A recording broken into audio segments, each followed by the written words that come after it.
سبحان اللہ. ثم الصلاة على المختار في القدم سبحان اللہ. مولاي صل وسلم دائما أبدا سبحان اللہ. على حبيبك خير الخلق كلهم سبحان اللہ. محمد سيد الكونين والثقلين والفريقين من عرب ومن عجم سبحان اللہ. مولاي صل وسلم دائما أبدا سبحان اللہ. على حبيبك خير الخلق كلهم سبحان اللہ. ثم الرضا عن أبي بكر وعن عمر وعن علي وعن عثمان بالكرم سبحان اللہ. والآل والصحب ثم التابعين لهم أهل التقى والنقى والحلم والكرم سبحان اللہ. أما بعد فأعوذ بالله من الشيطان اللعين المرتد الرجيم سبحان اللہ. بسم الله الرحمن الرحيم اهدنا الصراط المستقيم صراط الذين أنعمت عليهم صدق الله مالك الرحيم الحليم الكريم سبحان اللہ. وبلغنا رسوله الحبيب الرؤوف الرحيم سبحان اللہ. گزشتہ گفتگو میں یہ موضوع ہمارا اہدنا الصراط المستقیم تھا. اسی موضوع کا یہ تسلسل ہے اور یہ موضوع ہماری زندگی میں جس کا تعلق ہمارے دنیاوی امور سے ہے اور اس کا تعلق ہمارے آخرت کے معاملات سے ہے. تو ظاہر ہے کہ سیدھے راستے کے بغیر دنیا کے معاملات بھی درست نہیں ہوتے اور سیدھے راستے کے بغیر آخرت کے معاملات بھی درست نہیں ہوتے. تو اب کیونکہ زندگی آخرت اور دنیا دونوں پر مشتمل ہے، اسی لیے ہمیں یہ دعا بھی سکھائی گئی کہ ہم اپنے پالنہار سے یہ عرض کریں، ربنا، اے ہمارے پالنے والے، آتنا، تو ہمیں عطا فرما، فی دنیا، دنیا میں، حسنتاً، خوبیاں، اچھائیاں، بھلائیاں، وفی الآخرۃ حسنتاً، اور آخرت میں بھی ہمیں بھلائی، خوبی، اچھائی اور کامیابی عطا فرما. وقنا، اور تو ہمیں بچا لے، عذاب النار، وہاں جو عذاب ہے وہ عذاب آگ کا عذاب ہے. عذاب تو بہت طرح کے ہوتے ہیں، لیکن جو شدید ترین عذاب ہے وہ انسانی وجود کا آگ میں جلنا. تو اب سمجھ آ گئی کہ زندگی میں ہم بھلائی مانگتے ہیں جو یہاں کی زندگی ہے، اور جو آخرت کی زندگی ہے اس سے مراد قبر کی زندگی اور حشر کی زندگی ہے، اور دونوں جگہ آگ کا عذاب موجود ہے.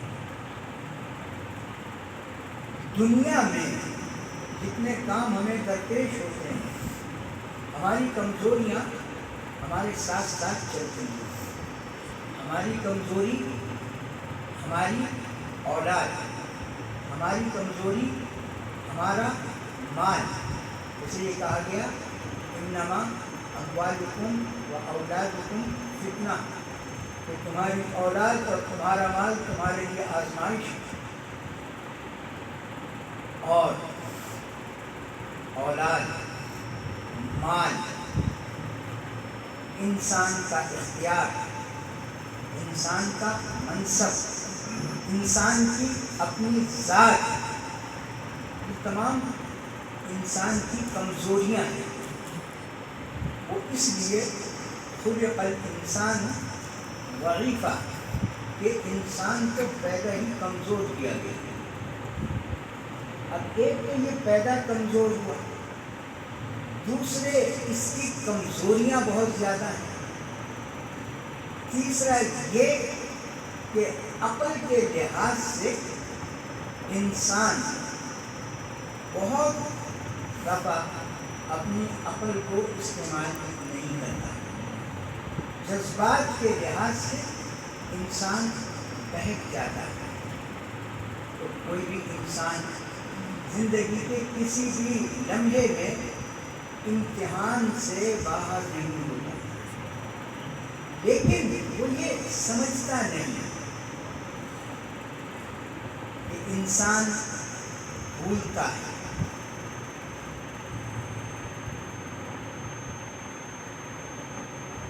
اور سوائے اس کے راستہ بھولتا ہے، اپنے آپ کو بھولتا ہے، اپنی کمزوری کو بھول جاتا ہے. اور کیونکہ یہ دنیا کو اللہ نے امتحان کا بنایا، کہ یہ دارالامتحان ہے، وہ اس کو بھی بھول جاتا ہے کہ اس کا ہر لمحہ امتحان میں. اور اس کے ساتھ اس کا ایک دشمن ہے کہ جو شیطان اس کے ساتھ رہتا ہے. تو دوستو، جب بھی ہم اپنی زندگی کے بارے میں سوچیں، اور وہ سوچتے ہیں لیکن یہ نہیں سوچتے کہ اس زندگی کو محفوظ ترین کیسے بنایا جا سکتا ہے.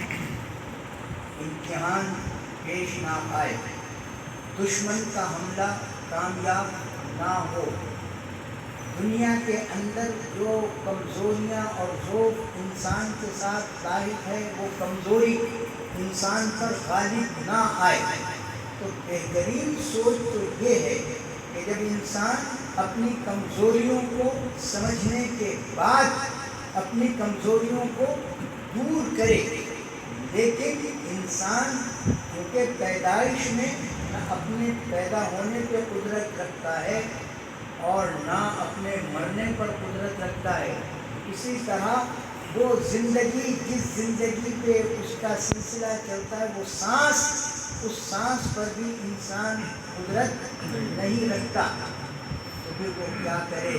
وہ اپنی پیدائش میں، اپنے مرنے میں، اپنے سانس لینے میں، اپنی سوچ میں، اپنے جذبات میں، اپنا فیصلہ کرنے میں ہر جگہ کمزور، اور وہ کسی ہدایت اور کسی بھی رہنمائی کا محتاج رہتا ہے۔ تو مالک نے ایمان کی برکت سے وہ انسان کہ جو لا الہ الا اللہ محمد رسول اللہ صلی اللہ علیہ وآلہ وسلم کہنے کے بعد اپنے دل، اپنے دماغ، اپنی سوچوں کو اللہ اور اللہ کے رسول حضور محمد رسول اللہ صلی اللہ علیہ وسلم کے سپرد کر دیتے ہیں۔ ایمان کا تقاضا یہی ہے، تو اللہ نے ان پہ کرم یہ فرمایا، ان کو ایک عادت سکھائی، ایک طریقہ بتایا کہ نماز میں کھڑے ہونے کے بعد تم نے بہت ادب سے اللہ کی بارگاہ میں یہ عرض کرنا ہے، اہدنا الصراط المستقیم، مالک ہم تو کچھ نہیں جانتے، راستہ پتہ نہیں ہے، عقل اور شعور اور جذبات کمزور ہیں، ہر وقت میں امتحان میں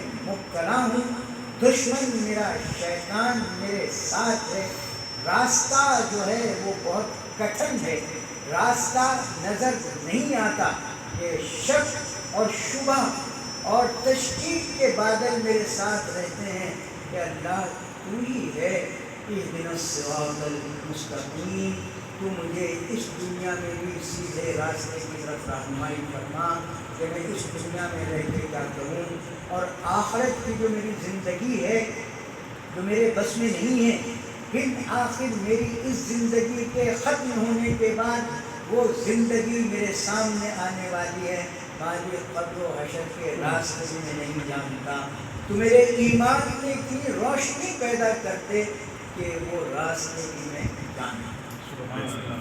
یہاں تک بات سمجھ آ گئی کہ یہ ضروری ہے کہ اپنے آپ کو، اپنے معاملات کو سامنے رکھ کے انسان یہ تسلیم کر لے کہ میں بے بس ہوں، انسان یہ تسلیم کر لے میں کمزور ہوں، انسان یہ تسلیم کر لے کہ آخر مجھے موت آ جائے گی، اور جب یہ تسلیم کر لے تو پھر وہ کسی سہارے کی تلاش میں نکلتا ہے۔ تو لا الہ الا اللہ محمد رسول اللہ پڑھ لینے اور ایمان لانے کے بعد اللہ مومن پہ یہ کرم فرمائی کرتا ہے کہ اس کو یہ دعا سکھائی، اہدنا الصراط المستقیم، اے اللہ ہمیں سیدھے راستے پر چلا۔ آیت کا اگلا حصہ، صراط الذین انعمت علیہم، ان کے راستے پہ چلا کہ جن پہ تم نے سب سے زیادہ انعام کیا۔ اب جن پہ سب سے زیادہ اللہ نے انعام کیا، اللہ نے انسانوں کے درجے رکھے، اس بات کو آپ سمجھیں، یہ بات ضرور سمجھیں، کیونکہ لوگ بہک جاتے ہیں جب کہتے ہیں اللہ وحدہ لا شریک ہے، اللہ سب سے بڑا ہے، اللہ ہی نے سب کو پیدا کیا، اللہ ہی سب کو موت دے گا، اللہ ہی کا نظام کائنات میں چلتا ہے، اور اللہ کے سوا کوئی بڑا نہیں ہے۔ یہ تو باتیں درست ہیں، لیکن جب تک اللہ کے نظام کو انسان نہیں سمجھتا اور اس پر ایمان نہیں لاتا تو گمراہ ہو جاتا ہے۔ اللہ پہ ایمان لانے کا مطلب یہ ہے کہ کہ جو اس نے کائنات میں نظام بنایا اس کو بھی تسلیم کرو۔ جب ہم ایمان مفصل پڑھتے ہیں تو ہم کہتے ہیں اللہ پہ ایمان لائے، رسولوں پر ایمان لائے، کتابوں پر ایمان لائے، فرشتوں پر ایمان لائے، دوزخ پہ ایمان لائے، جنت پر ایمان لائے۔ تو اصل ایمان تو اللہ پہ لانا ہے، اصل ایمان تو اللہ سب سے بڑا ہے، لیکن اس کے ساتھ ساتھ ایمان مفصل یہ ہے، ایمان کی تفصیل کہ جن پہ اللہ نے انعام کیا اور جن کو اپنے راستے کا رہنما بنایا اور جن کو کامیاب زندگی کا نمونہ بنایا اور جن کو اپنی محبتوں کا وارث بنایا اور جن کو اللہ نے پیدا کیا اور اپنی مخلوق بنایا، نہ صرف مخلوق بنایا بلکہ ان کو اپنا محبوب بنایا۔ سبحان اللہ۔ تو یہ نظام ہے، اس کو یوں سمجھیے کہ جب تک آپ خالق اور مخلوق کے نظام کو نہیں سمجھتے اس وقت تک نہ تو اپنا مخلوق ہونا اور اپنا دائرہ سمجھ آتا ہے اور نہ خالق کا خالق ہونا سمجھ آتا ہے۔ لوگ یہیں سے بہک جاتے ہیں جب وہ یہ کہتے ہیں اللہ سب سے بڑا اور مخلوق سب برابر۔ ایسا نہیں ہے، اگر مخلوق سب برابر ہوتی تو پھر یہ بھی کہا جاتا کہ جو ہم نے حیوانات پیدا کیے ہیں ان پر بھی ایمان لاؤ، پھر کہا جاتا جو ہم نے درخت بنائے اور درختوں کی اقسام ہیں ان پر بھی ایمان لاؤ، پھر یہ کہا جاتا ہم نے جو پہاڑ بنائے ان کو بھی ایمان میں شامل کرو۔ پہاڑ بھی مخلوق، سمندر بھی مخلوق، آسمان و زمین بھی مخلوق، جگہ جگہ وہ اشارے کرتا ہے کہ ہم نے زمین و آسمان کو بنایا، یہ بحر و بر ہم نے بنائے، زمین ہم نے پھیلائی، پہاڑوں کو ہم نے گاڑا، اور یہ دیکھو ہم نے اونٹ کیسا پیدا کیا، یہ دیکھو مچھر کی مثال دیکھو، یہ دیکھو یہ عنکبوت ہے، یہ مکڑی کے جالے اس کی مثال دیکھو، یہ گائے کی بات دیکھو۔ کتنی باتیں اللہ نے جانوروں کی کی، کتنی باتیں اللہ نے نباتات کی، کتنی باتیں اللہ نے اور مخلوق کی کی، لیکن انہیں ایمان میں شامل نہیں کیا، کہا بس یہ مانو کہ میں نے ان کو بنایا۔ لیکن جب ایمان میں شامل کیا تو فرمایا کہ مجھے مانو، اس کے بعد رسولوں پہ ایمان لاؤ، ایمان لاؤ، اور اس کے بعد کتابوں پہ ایمان لاؤ، کتابوں کے بعد فرشتوں پہ ایمان لاؤ، اس کے بعد جو ہم نے خیر پیدا کیا یہ بھی مانو ہم نے پیدا کیا، جو شر پیدا کیا وہ بھی ہم نے پیدا کیا، اور یہ جو ہم نے موت کا نظام رکھا ہے اس کے بعد اس نظام کو بھی مانو۔ اس کا مطلب یہ ہوا کہ یہ بہت توجہ سے بات سنیے کہ خالق اور مخلوق، وہ بنانے والا، یہ تمام چیزیں جو اس نے بنا دی ہیں جن کا ہم نے ذکر کیا، لیکن کہا کہ ان پہ ایمان لاؤ کہ یہ بھی ہیں، فرشتے بھی ہیں، کتابیں بھی ہیں، نبی بھی ہیں۔ تو اب مخلوق دو طرح کی ہو گئی، ایک مخلوق محض مخلوق، ایک مخلوق وہ ہے کہ جن پہ ایمان لانے کے لیے فرمایا گیا، ایک مخلوق وہ ہے کہ جن سے گناہ سرزد نہیں ہوتا، ایک مخلوق وہ ہے کہ جن کو شر کا نمائندہ بنا دیا گیا، ایک مخلوق وہ کہ جن کو فرشتوں کو کہا بل عباد مکرمون کہ وہ تو میرے عزت والے بندے، اور ایک مخلوق وہ کہ جن کے بارے میں کہا گیا کہ جب تم اپنی زندگی کے لیے مجھ سے راستہ مانگو، میرے تک پہنچنے کا راستہ مانگو، تو وہ مخلوق وہ ہے کہ جن پر ہم نے انعام کیا۔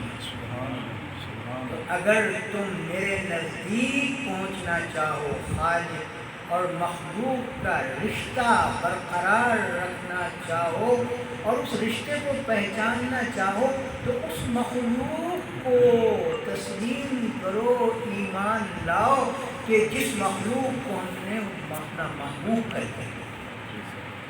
تو اب جو محبوبوں کو چھوڑ کر کسی اور راستے پہ چلتا ہے تو خالق اس کو راستہ عطا نہیں فرماتے۔ یہ بنیاد سمجھ لیں، کیونکہ بعض لوگوں کا جاہلانہ خیال یہ ہے کہ اللہ کی ساری مخلوق برابر ہے، نہ کوئی چھوٹی ہے نہ کوئی بڑی ہے، اور نہ کسی کا مقام بلند ہے نہ کسی کا کم ہے، نہیں، یہ مالک کا جو نظام ہدایت ہے، نظام ہدایت کے بغیر تو ہم مالک کو نہیں سمجھ سکتے ہیں۔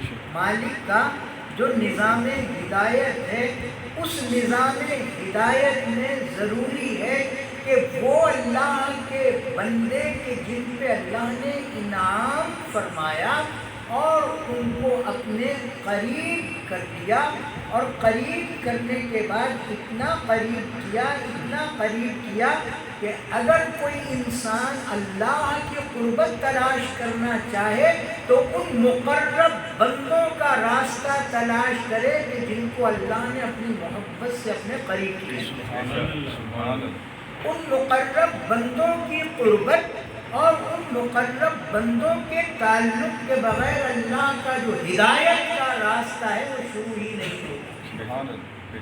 بس یہ نظریہ ذہن میں رکھیے گا۔ تو یہ طویل موضوع ہے۔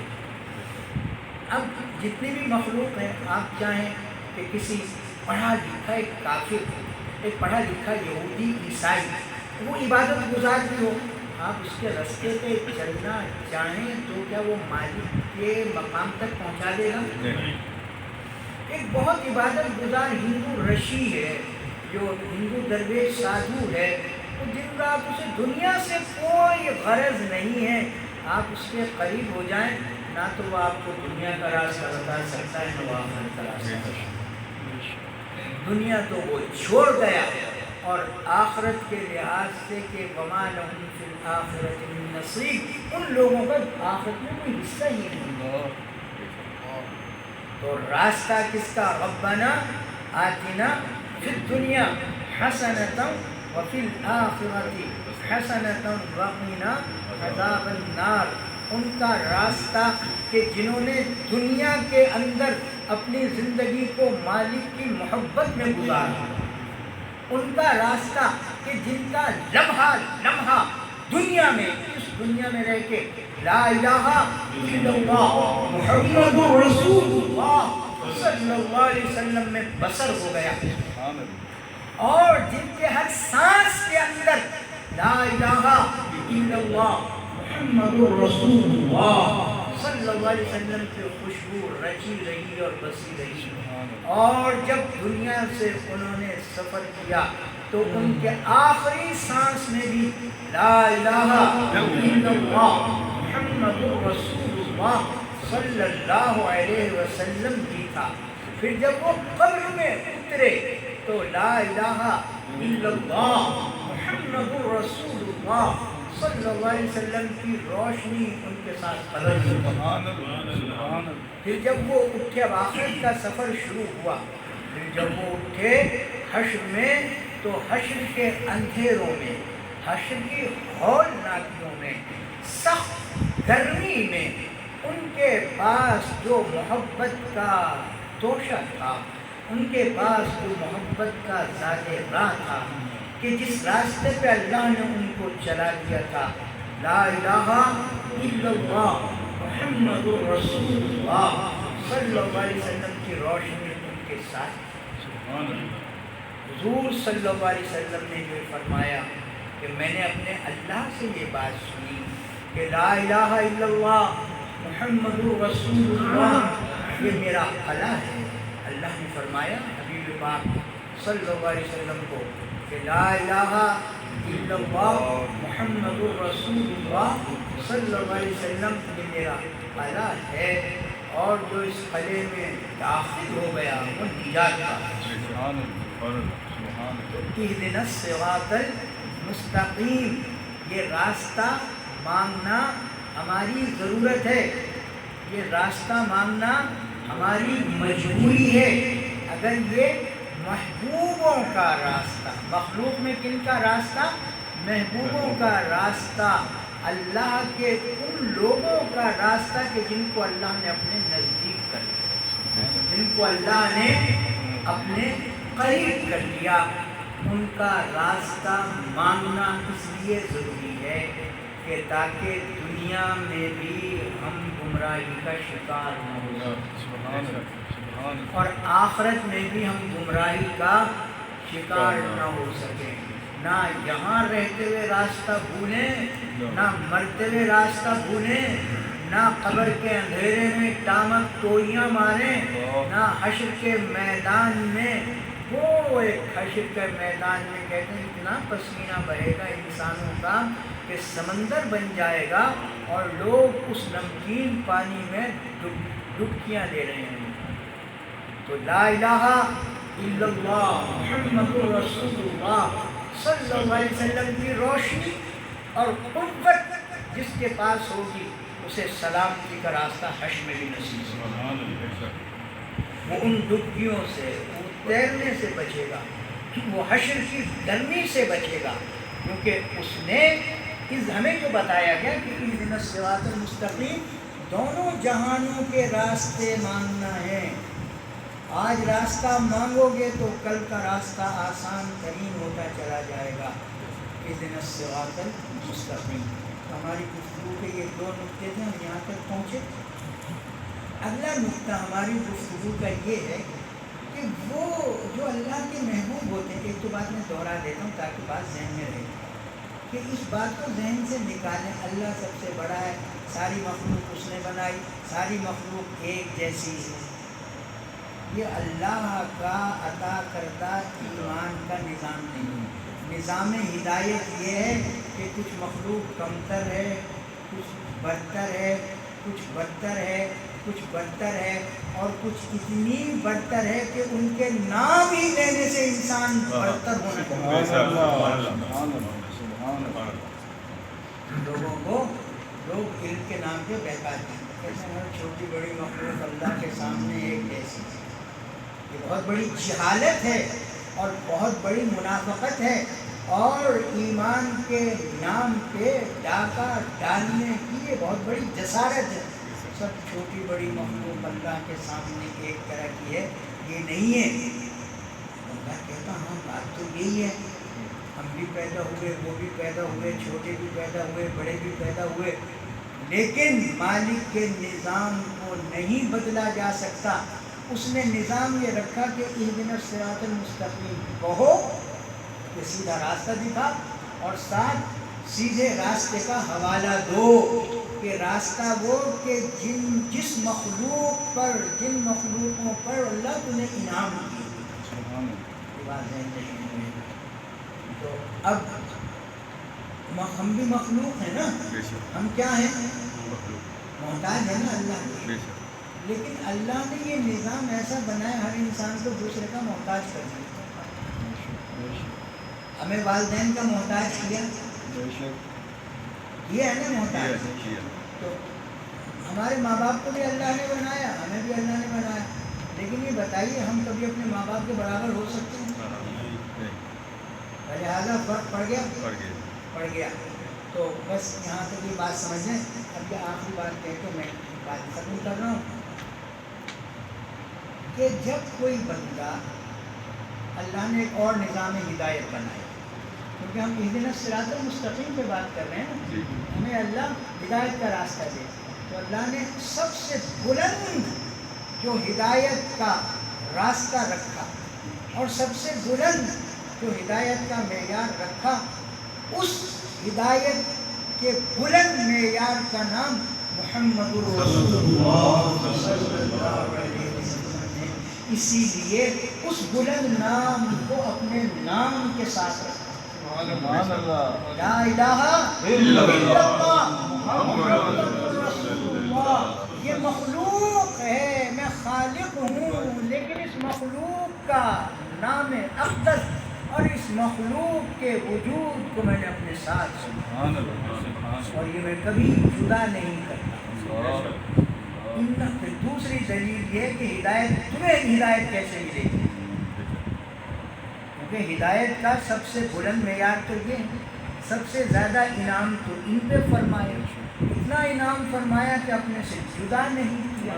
جب میرا نام لیا جاتا ہے تو ان کا نام ساتھ آتا ہے، اور ہدایت کے نظام میں ہم نے ان کو اتنا بلند رکھا کہ اگر ان کا نام نہ لیا جائے تو ہم اپنے نام لیے جانے کو قبول نہیں کریں گے۔ ان کا نام نہ لیا جائے تو ہم ایمان کو مکمل نہیں قبول کرتے۔ ان کا نام نہ لیا جائے تو ہمارے ہاں نجات کے دروازے بند رہتے ہیں۔ ان کا نام مبارک نہ لیا جائے تو انسان کے ایمان کی ابتدا نہیں ہوتی، اور ان کے نام سے محبت کامل نہ کی جائے تو ایمان کا کمال نہیں ہوتا، اور ان سے تعلق نہ رکھا جائے تو اس دنیا کے اندر گھاٹا خسارہ انسان کا مقدر بنتا ہے۔ اور ان کا اگر نام لیا جائے تو یہ زندگی ربنا آتنا فی الدنیا حسنہ بنتا ہے۔ اگر ان کا نام لیا جائے، ان سے تعلق جوڑا جائے تو پھر ہم ہدایت کے دروازے ایسے کھولتے ہیں کہ ہر رشتے اور تعلق میں ہم اس نام کی برکت سے برکتیں رکھتے ہیں، اور اس نام کی برکت سے ہم زندگی کو آسودہ کرتے ہیں، اور اس نام کی برکت سے زندگی کو ہم پرسکون کرتے ہیں۔ اور اس نام کی برکت یہ ہے کہ زباں پر جب محمد مصطفیٰ کا نام آتا ہے، زباں پر جب محمد مصطفیٰ کا نام آتا ہے، بڑی تسکین ہوتی ہے، بڑی تسکین ہوتی ہے، بڑا آرام آتا ہے۔ جب لا الہ الا اللہ محمد رسول اللہ زبان سے کہنے کے بعد جب دل میں اتارتا ہے تو وہ مومن ہمارے قریب ہوتا ہے۔ ہم اسے زندگی کا زاد راہ ہدایت والا، ہم زندگی کا زاد راہ ہدایت والا عطا کرتے ہیں۔ نام کوئی نہ کام بگڑنے نہیں دیتا، یہ نام کوئی کام بگڑنے نہیں دیتا، بگڑے بھی بنا دیتا ہے، بس نام محمد صلی اللہ علیہ وسلم۔ تو ہدایت اہدنا الصراط المستقیم، سیدھے راستے پہ چلا، صراط الذین انعمت علیہم، کہ جو محبوبوں کا اور جن پہ تو نے انعام کیا۔ تو سب سے زیادہ انعام کس پہ؟ من النبیین، یہ ہیں نبی ہیں، اور نبیوں میں سے جو امام المرسلین ہیں، جو مقصود کائنات ہیں، ان پہ یہ انعام فرمایا، اتنا انعام فرمایا، اتنا انعام فرمایا کہ اس کے انعاموں کا سلسلہ جب سے شروع ہوا ہے رک ہی نہیں رہا۔ سبحان اللہ۔ اتنا انعام فرمایا، اوروں پہ تو سب انعام فرمایا، کسی پہ کوئی انعام، کسی کو کوئی خاصیت، کسی کو کوئی خاصیت۔ صحابہ کرام ایک دن بیٹھے ہوئے تھے، باتیں تو ہر کوئی انسان سوچتا ہے۔ کسی نے کہا موسیٰ کو کلیم کیا، کسی نے کہا ہاں آدم صفی تھے، جن کے علم میں تھا کہ نور نہیں تھے، انہوں نے بھی اس بات کو دہرایا۔ سب انبیاء سابقین من النبیین کا تذکرہ کر رہے تھے، اللہ نے اس کو یہ انعام دیا، اس کو یہ انعام دیا۔ انعام دینے کے بعد اس انعام کا نام یہ رکھا کہ نوح نجی اللہ ہے، آدم صفی اللہ ہے، موسیٰ کو انعام یہ دیا کہ کلیم کیا، عیسیٰ کو یہ کہ وہ روح اللہ کہا۔ غرض اتنے میں حضور عالم بنا صلی اللہ علیہ وسلم کہ جن کی ردائے رحمت میں پوری کائنات دیکھی، کہ جن سب لوگوں کے انعام اس کے صلی اللہ علیہ وسلم کی برکت سے باہر تشریف لائے اور فرمایا کیا تم نہیں جانتے کہ اللہ نے مجھے اپنا حبیب کلیم اس وقت جب کوئی کلام کرے، نجیب اس وقت جب کوئی نجات دلوائے، ہر ایک کے اپنے اپنے مقامات، لیکن حبیب کا مقام یہ ہے کہ وہ کبھی محبوب سے جدا نہیں ہوتا، انعام میں سب سے بلند۔ اور یہ جدائی ایک لمحے کے لیے بھی نہیں، دلیل یہ ہے، آیت تو آپ سنتے ہیں لیکن یہ دلیل ہے، اور یہ دلیل بہت زیادہ انسان کے ذہنی قربت میں ہے۔ ان اللہ وملائکتہ یصلون علی النبی، ہر وقت اللہ اپنے محبوب پر مسلسل درود بھیج رہا ہے، اور اکیلا نہیں، ان کے لیے کہ تاکہ ان کی تعظیم اور عظمت کا اظہار ہو، ساتھ فرشتوں کو بھی نہیں۔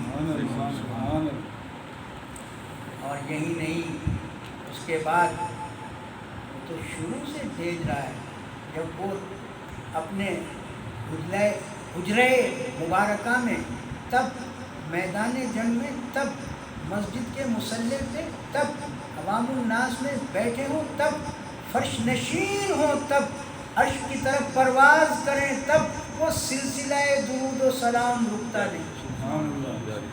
اور جب مزار اقدس میں تشریف فرما ہے تو پھر ایک اور نیا انداز ہے کہ ان اللہ وملائکتہ یصلون علی النبی، اپنے مقام پر اپنی شان کے مطابق فرشتوں کو لے کے علیحدہ درود کا سلسلہ ہے، اور زمین پہ صبح 70,000 بھیجے جاتے ہیں کہ روضہ اقدس کے چاروں طرف جمع ہو جاؤ اور درود و سلام۔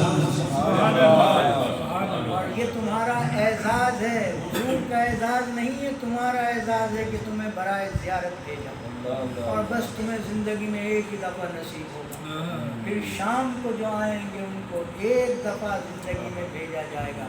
مزار اقدس پر، یہاں فرش پر، وہاں عرش پر، یہ تعلق اتنا مضبوط ہے، حبیب کا، محبوب صلی اللہ علیہ وسلم کا اتنا تعلق مضبوط ہے، اتنا مضبوط ہے کہ ایک لمحے کے لیے تعلق نہیں ٹوٹتا۔ تو پھر قربت میں، بلندی میں اس مقام پہ ہیں کہ کائنات کی کوئی مخلوق، محبوبوں میں سے بھی جو محبوب مخلوق ہے، وہ بھی کمال مرتبہ میں ان کے برابر ان کے برابر نہیں ہے۔ اس بات کو سمجھ لیجیے، اللہ وحدہ لا شریک ہے، ہم سب اس کی مخلوق ہیں، لیکن مخلوق اور مخلوق کا فرق ہے۔ ایک مخلوق وہ ہے جو راستہ مانگتی ہے، ایک مخلوق وہ ہے کہ جس کو اللہ نے راستے کی منزل بنا دیا، نشان راہ بنا دیا، اور کہا یہ ہمیں حوالہ دو اس مخلوق کا تاکہ ہم تمہیں اپنے قریب کریں۔ اب جب کوئی درود پڑھتا ہے اور کہا یا یہاں اللہ تعالیٰ خود تو درود بھیجتے ہیں، کہا یا ایھا الذین آمنوا صلوا علیہ وسلموا تسلیما، ایمان والو، ایمان والو، کسے کہا؟ ایمان والوں کہا تم بھی یہ کام کرو، تم درود بھی بھیجو اور سلام بھی، سبحان اللہ، تم درود بھی بھیجو اور سلام سلام بھی بھیجو۔ اور میں کیا کروں گا؟ جب کوئی ایک مرتبہ درود پڑھتا ہے تو جواب میں اپنے محبوب کی عظمت کا خیال کرتے ہوئے اس درود بھیجنے والے پہ 10 دفعہ میں خدا خود 10 دفعہ سبحان اللہ۔ اب یہ راستہ کھلا خدا کا، درود پڑھا تو خدا سے تعلق پیدا ہوا۔ اہدنا الصراط المستقیم، صراط الذین انعمت، ان کا راستہ دکھا، یہ ان کے راستے سے راستہ ملتا ہے۔ ایک دفعہ ان پہ درود پڑھ تاکہ میں تجھے راستہ دکھاؤں، تو ایک دفعہ درود سرکار صلی اللہ علیہ وسلم پہ پڑھ تاکہ میں جواب میں 10 مرتبہ تجھ پہ درود پڑھوں، تیرا میری آشنائی کا سلسلہ ہو، میری آشنائی کا سلسلہ ہو۔ اور جب تو درود پڑھے گا تو پھر میں تیرے راستے سے رکاوٹیں ہٹاؤں گا، جو گناہ ہو گئے 10 گناہ تیرے معاف ہو گئے، سبحان اللہ، سبحان اللہ، پھر میں تیرے راستے کو سجاؤں گا۔ تو نے اہدنا الصراط المستقیم کہا، میں تیرے راستے سے میں روشنی پیدا کروں گا، میں 10 نیکیاں تجھے دوں گا۔ سبحان اللہ، سبحان اللہ، اور کہا کہ 10 تیرے مقام بلند، اللہ، سبحان اللہ، مقام کی بلندی کیا ہوتی ہے کہ زمین پہ تھا، تجھے لے چلوں گا، لے چلوں گا، لے چلوں گا۔ ایک مرتبہ تو کہے گا اللہم صلی وبارک وسلم علی داعینا شفیعنا محمد وآلہ وأصحابہ، تو اگلی بات ہے سرکار کی آل تک درود پڑھ، میں تیرے پہ درود پڑھوں گا کہ تیرے سے آشنائی کا سلسلہ ہوگا۔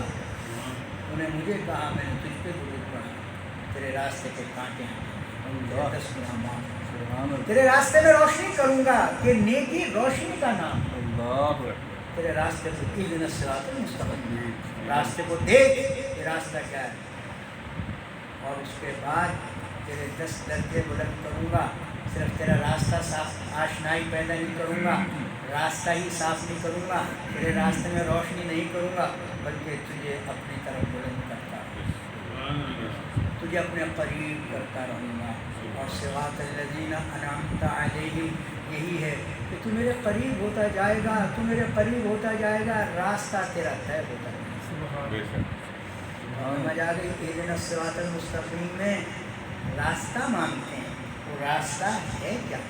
وہ راستے کی ضمانت کیا ہے؟ راستے کا نام کیا ہے؟ محمد الرسول اللہ. اس راستے پہ محمد الرسول اللہ، لقد کان لکم فی رسول اللہ اسوۃ حسنہ، سرکار صلی اللہ علیہ وسلم کے راستے پہ چلو. وہ راستہ کیا ہے؟ وہ یہ ہے کہ ان سے ایمان کی قربت پیدا کرو، ان سے احساس کی قربت پیدا کرو، ان صلی اللہ علیہ وسلم سے جذبات کی قربت پیدا کرو، آپ صلی اللہ علیہ وسلم سے یاد کی قربت. سبحان اللہ کس کی قربت؟ یاد کی. جتنا یاد کیے جاؤ گے راستے سنتے چلے جائیں گے. لا الہ الا اللہ یہ مقصود ہے. محمد الرسول اللہ صلی اللہ علیہ وسلم اس راستے کے اس منزل کے قریب ہے، اور وہی راستے کی روشنی ہے. اسی روشنی سے دلوں کو منور کرنا ہے. وہ روشنی اگر دلوں میں آ گئی تو دنیا کے لیے ہدایت، پتہ نہیں چلتا کیا کروں کیا نہ کروں، یہ کر رہا ہے وہ کر رہا ہے، اولاد کے لیے، والدین کے لیے، بچوں کے لیے راستہ چاہیے، ہدایت چاہیے. سرکار کی طرف دیکھ تاکہ زندگی کے تمام راستوں کے ہدایت نامے میسر آ جائیں، تاکہ زندگی کے سرکار کی طرف دیکھ اور تاکہ قبر کے راستوں کے اندھیرے روشنی میں بدل جائیں. سرکار صلی اللہ علیہ وسلم کی طرف دیکھ تاکہ حشر کے اندھیرے تابانیوں میں تبدیل ہو. سبحان اللہ. تو اس لیے اہدنا الصراط المستقیم تو کہتے ہیں، لیکن جب اس کی تفصیل میں اور اس کی وضاحت میں جاتے ہیں تو سوائے لا الہ الا اللہ محمد الرسول اللہ صلی اللہ علیہ وسلم کے کچھ نظر نہیں آتا. حضور نوشہر گنج بخش رحمۃ اللہ تعالیٰ علیہ نے فرمایا کہ شیخ مشائخ اولیاء، شیخ مشائخ اولیاء، عالم فاضل پیر، یہ دیندار لوگوں کی بات، کوئی دنیا دار کی نہیں ہے، کہ یہ لوگ بھی جو ہیں جو اللہ کی محبت میں اپنے وقت گزارتے ہیں اور اللہ کی محبت میں وہ اپنے آپ کو مصروف رکھتے ہیں اور خدا کی محبت کو تلاش کرتے ہیں، ان کے لیے اگر کوئی محبت کا راستہ ہے تو وہ شیخ مشائخ اولیاء عالم فاضل پیر، کلمہ پونجی سبزی کہے نوشہ فقیر. سبحان اللہ. سبحان تو اللہ. ان کو بھی راستہ وہی چاہیے. اگر ان کے پاس یہ کلمے کی پونجی ہے تو وہ سب کچھ عبادت، علم کے باوجود اگر ان کے پاس کلمے کی پونجی نہیں ہے تو وہ بیچارے بے آسرا، بے سرو سامان ہیں، اور ہمارا شمار تو کسی شمار میں نہیں. یہ وہ لوگ ہیں کہ جو راستہ بتانے والے ہیں، اگر ان کے پاس بھی کلمے کی پونجی نہیں ہے تو یہ راستہ نہیں بتا سکتے. تو لوگ کہتے ہیں کہ خدا کے بندے نظر نہیں آتے، تو خدا کے بندے وہ ہیں کہ جن کا ہر سانس لا الہ الا اللہ محمد الرسول اللہ صلی اللہ علیہ وسلم میں گزرتا ہے. یہی ان کی پونجی ہے، یہی پونجی سب کے کام آئے گی، اور یہی ہدایت کا راستہ ہے. مالک کریم نے جو کہنے سننے کی ہمیں توفیق دی وہ اس کا فضل خاص ہے. رسول اکرم صلی اللہ علیہ وسلم کی عنایات اور توجہات خاص ہیں، شفقتیں ہیں. مالک کریم ہمارا یہ کہنا سننا قبول فرمائے، اور دنیا کا ہر لمحہ ہمارا لا الہ الا اللہ محمد رسول اللہ کی روشنی. اگر حشر کا کوئی لمحہ لا الہ الا اللہ محمد رسول اللہ صلی اللہ علیہ وسلم کے نور سے خالی نہ ہو، اور یہ پونجی یہ زاد راہ حشر میں بھی اسی طرح ہمارے ساتھ ہو، کیونکہ راستہ بہت طویل ہے، ہر راستے کی ہدایت چاہیے، ہدایت کی سب سے بڑی روشنی لا الہ الا اللہ محمد رسول اللہ۔ بس یہاں اکٹھے ہوتے ہیں اس لیے کوئی کسی سے رشتہ داری نہیں ہے، اپنے کام چھوڑتے ہیں، ذہن میں اور دل میں اور نیت میں یہی ہوتا ہے کہ چاہے چھوٹی ہی نیت ہے، کمزور ہے، لیکن ہم لا الہ الا اللہ محمد رسول اللہ صلی اللہ علیہ وسلم کے رشتے سے ایک جگہ جمع ہوتے ہیں، اور جب مسلمان اس سوچ، اس نیت اور رشتے سے جمع ہوتے ہیں تو وہاں چاہے 3 آدمی ہیں، 2 ہیں، 10 ہیں، لاکھ ہیں، اس محفل کو فرشتے گھیر لیتے ہیں، فرشتے اس محفل کو گھیرا ہوا ہے، اور جب ہم کلمہ پڑھیں گے ہماری نیت، ہمارا عمل، ہماری دعائیں، ہماری التجائیں، سب کچھ مالک کی بارگاہ میں لے کے فرشتے حاضر ہیں، اور اللہ تعالیٰ یقیناً فرمائیں گے کہ اس کے حبیب صلی اللہ علیہ وسلم کا وعدہ ہے کہ فرشتوں تم گواہ رہو کہ جو وہاں گئے تھے، جنہوں نے مجھے اور میرے حبیب صلی اللہ علیہ وسلم کو یاد کیا، میں نے ان کو سب کو بخش دیا۔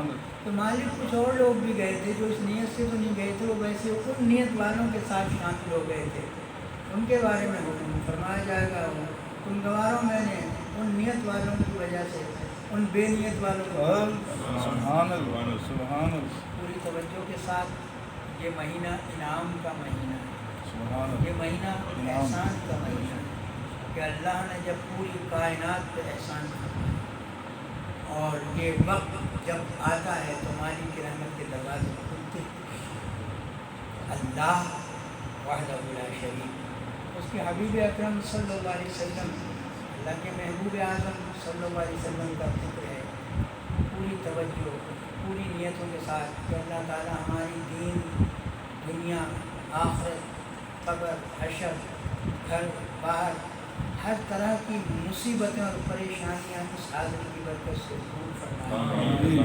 یا اللہ پاک ہمارے پہ سے گناہوں کا بوجھ ہٹا، رزق حلال میں بہت وسعت عطا فرما، اور یا اللہ ہماری کسی بھی قسم کی ہر چھوٹی بڑی پریشانی کو اس حاضری اور ذکر مبارک کی برکت سے اپنے فضل محض سے، اپنے فضل خاص سے تمام پریشانیوں کو دور فرما۔ کلمہ طیبہ کعبۃ اللہ روضہ شریف کا تصور میں کوئی قید نہیں ہے، اور نہ اس سفر میں انسان کی کوئی قوت صرف ہوتی، یہ سمجھیں کہ کعبۃ اللہ کے سامنے اور روضہ اقدس کے سامنے کھڑے ہو کے کلمہ درود پڑھتے ہیں، ان نیتوں کے ساتھ ربنا تقبل منا انک انت السمیع العلیم، ربنا لا الہ